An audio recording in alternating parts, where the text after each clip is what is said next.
Salut la compagnie, je vous retrouve aujourd'hui pour un énième update lecture, le 40, vous vous rendez compte 40, ça fait 40 fois, potentiellement, je dis bien, si vous avez écumé la chaîne, que vous regardez ma sale tronche faire un update.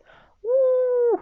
Entre temps, j'ai eu le temps 12 fois de changer de décor, de fauteuil, d'appartement même, vous m'avez vu changer d'appartement, enfin bref, j'ai tout changé depuis le début de la chaîne, mais on n'est pas là pour un historique funky, on est là pour un update lecture, qui, comme le précédent, j'espère, sera plus court que ceux d'avant, et que j'épiloguerai moins pour rien.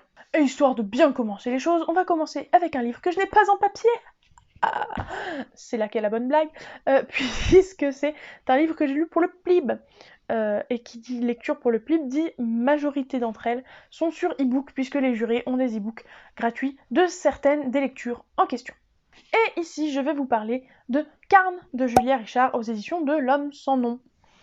Carne, de quoi ça parle? Eh bien, ça parle de Simon, qui est un papa de famille, tout ce qu'il y a plus classique au classique, sauf qu'un jour, il va découvrir qu'il a des envies, des pulsions, un besoin de chair humaine.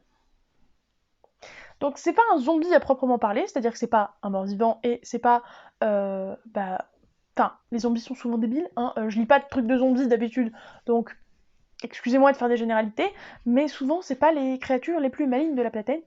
Là, ça reste un humain, c'est juste qu'il a des envies de cannibalisme intense. Si ce pitch vous met déjà mal à l'aise et que c'est pas confortable pour vous, eh bien n'allez pas plus loin, puisque comme vous l'aurez remarqué à cette sublime couverture, en fait ça présage du glauque. C'est-à-dire que la couverture a été choisie volontairement pour décourager ceux qui ne pourraient pas supporter quelque chose de glauque, de sanglant, de violent, de violemment explicite aussi.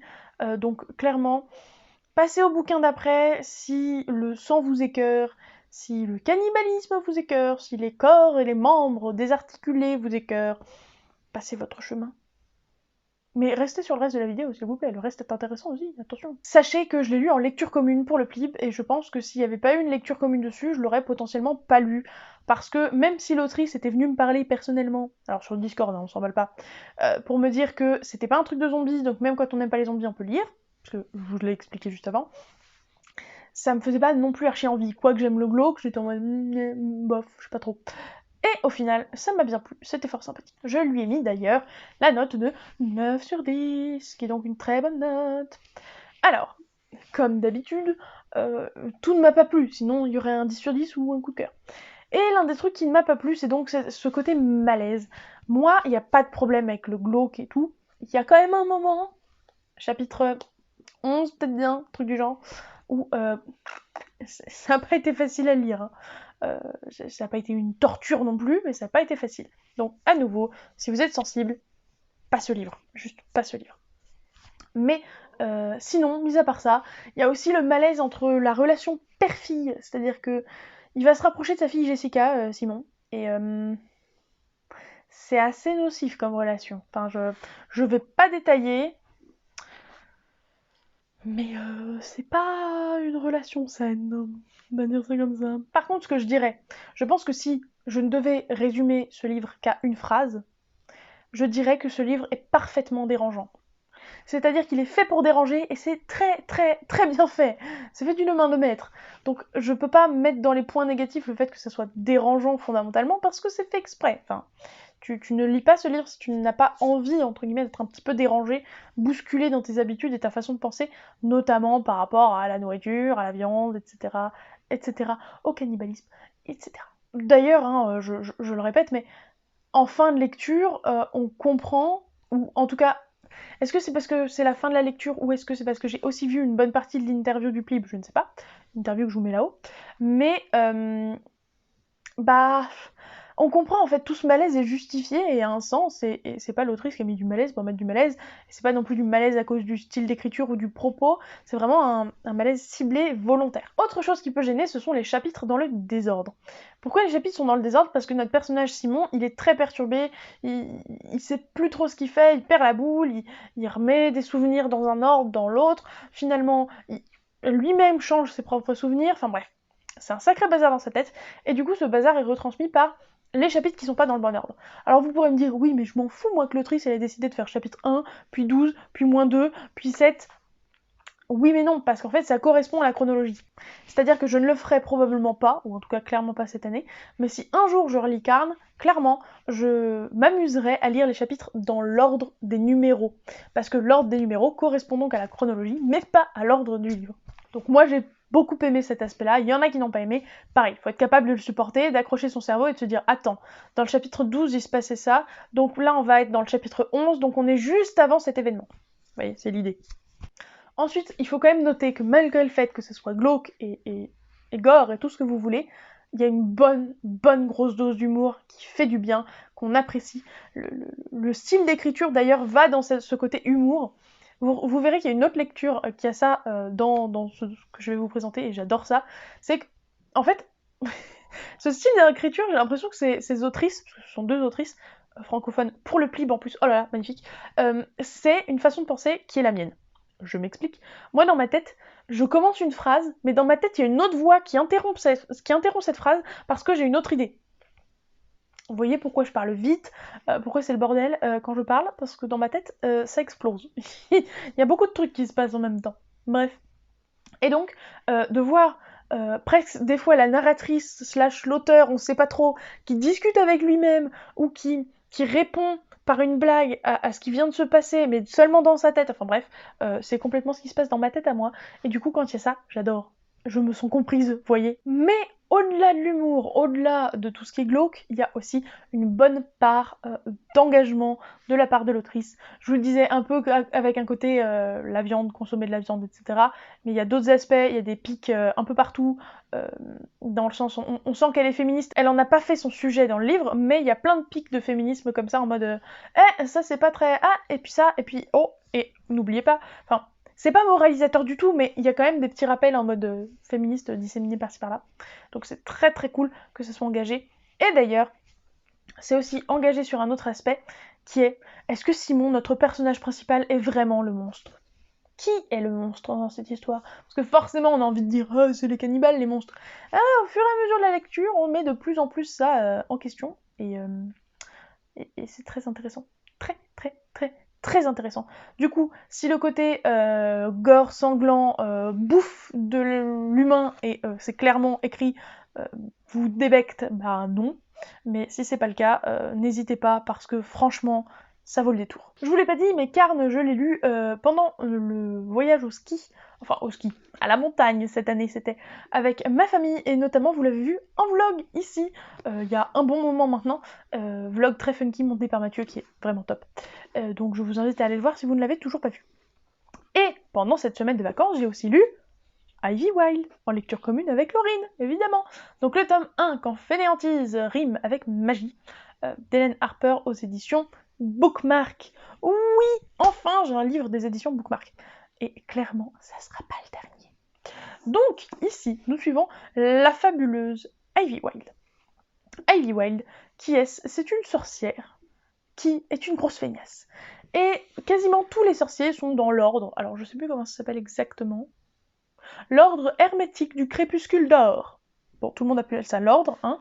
Et clairement, elle fait partie des rares à ne pas faire partie de cet ordre, et ça lui va très bien, ça l'arrange. Sauf qu'un jour, il va y avoir un petit souci, et elle ne va pas avoir le choix que de passer une bonne partie de son temps à l'ordre, et ça la saoule un truc de ouf. Alors c'est pas parce que on lui a donné comme partenaire le beau gosse de service que ça l'arrange.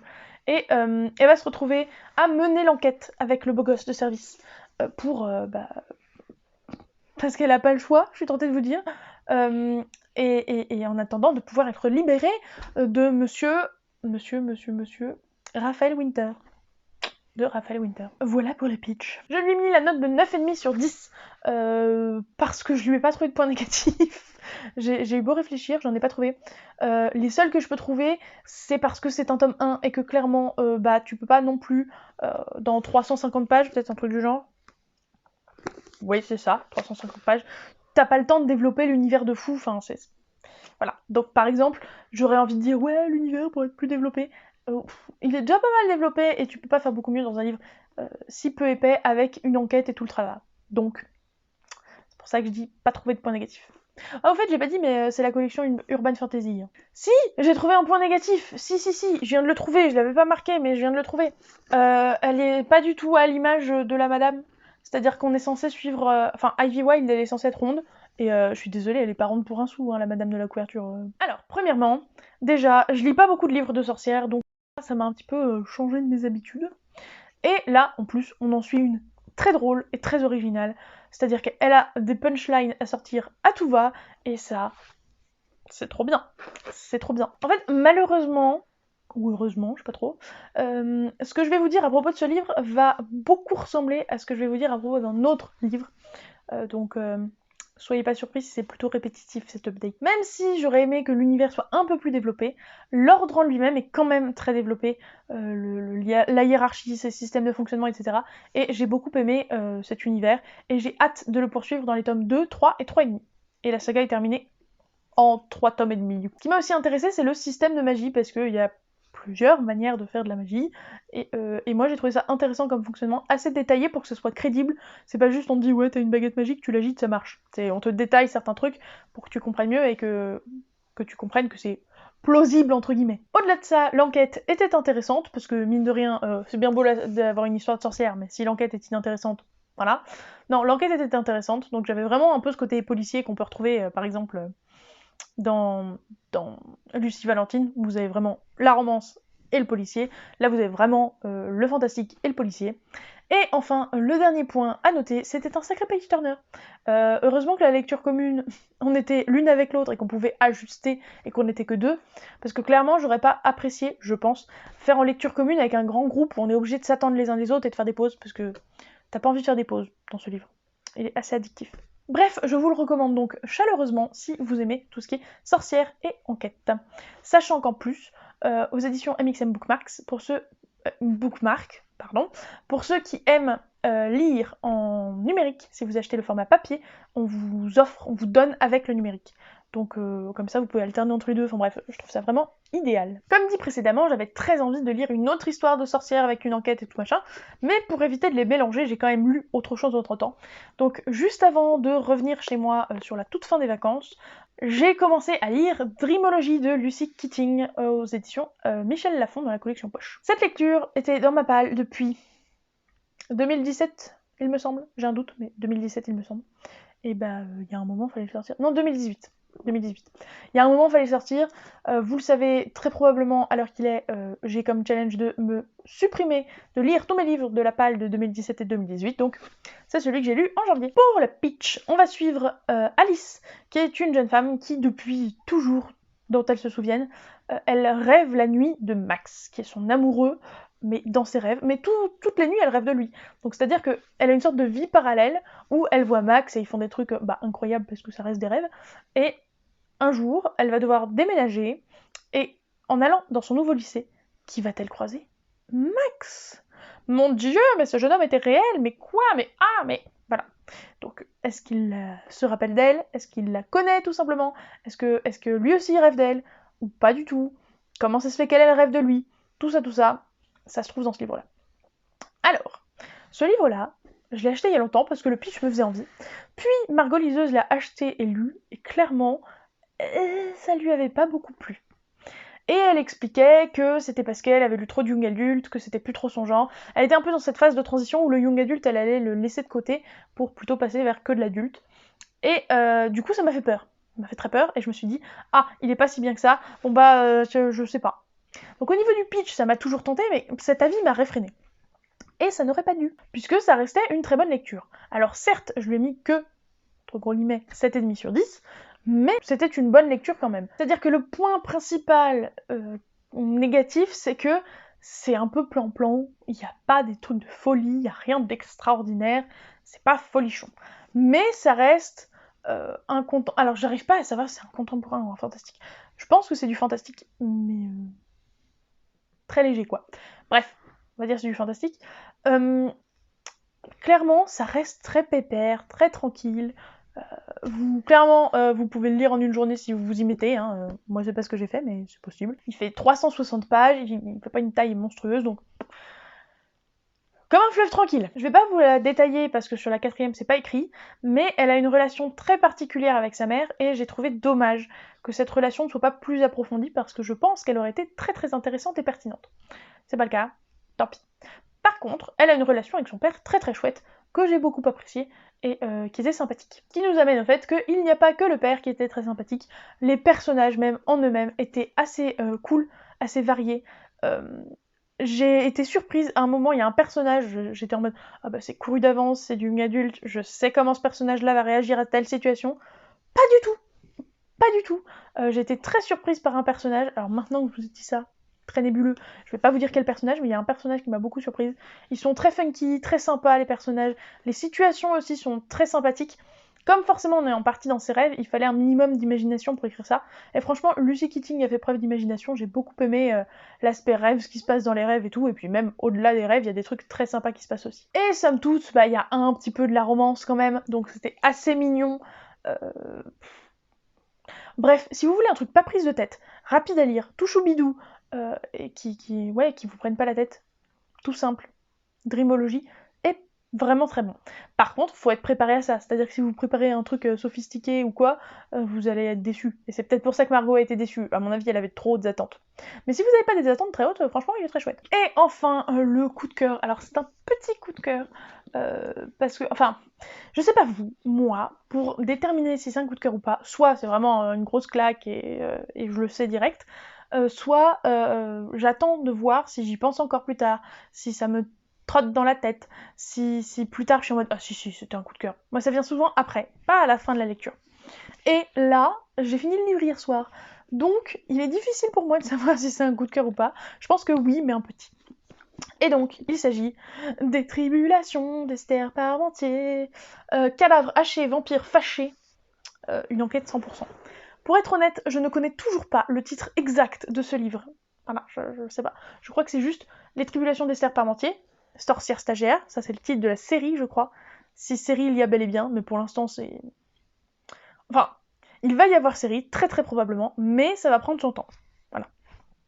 Et le titre du livre serait donc Cadavre haché, vampire fâché. Mais je ne suis sûre de rien. Bref, c'est de Maëlle Dezard aux éditions Dessart, je sais pas, désolé, aux éditions Rajo. Il est dans les sélectionnés du PLIB, donc dans les 26. Oui, on est passé à 26. Je vous détaillerai pas tout, si ça vous intéresse, allez sur le site du PLIB. Mais donc, comme Carn, il fait partie des 26, je l'ai lu, je l'ai adoré, et clairement, celui-là, il va faire un aller simple dans mon vote pour les finalistes. Oui! Comme pour Ivy Wild, il y a un micro-hic, tome 1, pas tome 1. Je m'explique. Je savais pas, au moment de la lecture, il n'y a pas de petit 1 derrière, il n'y a rien qui présage que ça pourrait être un tome 1. Tout ça pour dire que, de base, on savait pas trop si c'était un tome 1 ou pas. C'est un tome 1, donc ça va. Mais j'avais peur que certaines explications ne viennent pas. Or, du coup, elles viendront très probablement par la suite. Moi, sur la fin, j'étais en mode j'aurais bien voulu savoir pourquoi ça, et pourquoi si, et qui est celui-là par rapport à elle, et tout, machin. Vous avez l'idée. Et du coup, je l'aurais pas dans ce livre-là, mais je l'aurai très probablement dans la suite. Mais je suis une personne infâme, je ne vous ai pas fait le résumé. Nous suivons donc Esther Parmentier, vous l'aurez compris, qui va être recrutée comme stagiaire, comme sorcière stagiaire. Elle vient de découvrir en fait tout simplement qu'elle est une sorcière, mais elle bat des records cette petite sorcière, puisque l'échelle de niveau... Enfin, comment dire? En gros, on mesure la puissance d'une sorcière sur une échelle de 1 à 82. Il se trouve que notre amie se trouve à 2. Voilà, donc elle bat des records parce que son score est extrêmement bas, en fait. Et donc, cette brave dame d'Esther va être prise comme sorcière stagiaire et va être mise en partenariat, entre gros guillemets, j'ai pas les bons mots, avec Lohan, qui est un vampire, tout ce qui est de plus typique du vampire, c'est-à-dire séduisant, qui pète plus haut que son cul, tout ça. Et elle peut pas le piffrer, mais elle a pas le choix. Elle est en binôme avec. Bon, comme je l'ai dit plus tôt, beaucoup de points communs avec Ivy. L'un des points communs principaux étant Esther et Ivy se ressemblent beaucoup en certains points. Déjà, premier point, elles sont toutes les deux rondes, et ça c'est trop chouette déjà. Mais 2, du coup, ça reste une toile de fond, c'est-à-dire que quand Esther, elle doit taper un sprint, clairement, elle tapera pas le même sprint que quelqu'un qui fait 30 kilos de moins. Voilà. Et c'est d'ailleurs un truc qui m'embête un peu, c'est que certes, elle est ronde sur la couverture, mais sur la couverture, j'ai un peu l'impression qu'elle a ma corpulence, pour vous faire une idée. Or, bah, elle est censée être plus petite que moi et faire 10 kilos de plus que moi. Donc, moi, je l'aurais fait quand même plus ronde que ça. Mais bon, hein, les éditions, comme d'habitude, ont du mal à mettre des personnes vraiment rondes, comme Ivy tout à l'heure, sur la couverture. Enfin, ça, c'était un premier truc. Bon, pour revenir à, du coup, cette bonne vieille Esther, elle est géniale, elle est très drôle, elle est funky au possible, elle a du répondant, elle a de la jugeote comme Ivy. Sauf que la différence, c'est que dans Ivy tout à l'heure, bah, elle connaît l'univers, elle connaît l'ordre, elle connaît les créatures, elle sait comment ça fonctionne, elle pas. Elle vient de découvrir qu'elle est sorcière, et du coup elle vient de découvrir tout un univers. Elle savait pas que les vampires existaient, les ghouls, les... Flûte. Les loups-garous. Bref, il y a plein de créatures qui, ok, existent dans le folklore que nous on connaît, mais elle sait pas si tout ce qu'elle connaît et croit connaître des films, bah c'est effectivement le cas dans sa réalité. Donc ça c'est chouette parce qu'on découvre vraiment un univers prenant. Ensuite il y a tout un côté enquête parce qu'elle est mise en partenariat avec Logan, je sais encore plus, avec Lohan, eh bien pour résoudre une enquête. Donc il y a enquête à résoudre. Et d'ailleurs, c'est ça qui est génial, la petite Esther, elle en a dans la caboche. Alors certes, elle y connaît rien en créatures magiques, loup-garou, vampire et tout le tralala, mais elle s'y connaît très clairement en résoudre des enquêtes et tout, et elle va beaucoup aider. Alors clairement, pas avec ses pouvoirs magiques, mais elle va beaucoup aider. Et en plus d'Esther, il y a un autre personnage que j'ai adoré, Mosey. Alors je ne vais pas vous dire qui c'est, mais le personnage fait que il y a partout des petits smileys, enfin c'est pas des smileys, c'est vous savez, ces fameux enchaînements de symboles, de parenthèses, de points, etc., qui donnent un petit personnage funky. Et Mosey fait ça tout le temps, et c'est génial, et j'adore, et c'était trop cute. Donc, clairement, le personnage de Mosey, cœur. Et enfin, je l'ai bouffé en 2-3 jours, j'étais prête à me damner pour lire ce livre plutôt que d'aller à la danse, alors que vous savez que moi j'adore la danse. Donc, clairement, le niveau d'addictivité de ce livre était assez hors norme. Donc, comme dit plus tôt, clairement, il va rejoindre Bepocalypse dans mes finalistes du PLIB de cette année, parce que Cœur, il était vraiment excellent. Donc forcément, si je devais vous conseiller un livre dans cet update, ce serait évidemment Esther Parmentier, d'autant plus que, à choisir entre ça, ce livre-là et Ivy, bah, ça c'est francophone. Donc essayez de donner la chance aux francophones si vous ne le faites pas assez. Si vous l'avez déjà lu, eh bien lisez Ivy Wild, c'est dans la même vibe, et inversement. D'ailleurs, très clairement, celui-là, je vais le recommander et le prêter à Laurine. Parce qu'elle a lu Ivy Wild, mais elle n'a pas lu Esther Parmentier. Et je peux vous dire que ça va lui plaire. Ça en est tout pour cette vidéo, je suis archi fière de moi parce que, dis donc, j'ai été rapide. Enfin, rapide, on s'entend, mais par rapport à ce que je peux faire d'habitude en update, j'ai été rapide. Donc je continue sur une bonne lancée de rapidité. Moi, être heureuse. Voilà. En tout cas, j'espère que cette vidéo vous aura plu, que ces livres vous auront tenté, parce que pour le coup, les styles sont pas archi variés, mais toutes les lectures étaient bonnes à très bonnes à très bonnes, trop bien, de la mort qui tue, on veut une suite. Bref, donc j'espère que ça vous aura plu. Si certains de ces livres vous tentent, n'hésitez pas à me le dire en commentaire. N'oubliez pas de mettre un petit pouce en l'air et justement un commentaire. Moi je vous fais de gros bisous, vous souhaite d'excellentes lectures et je vous dis à la prochaine. Ciao!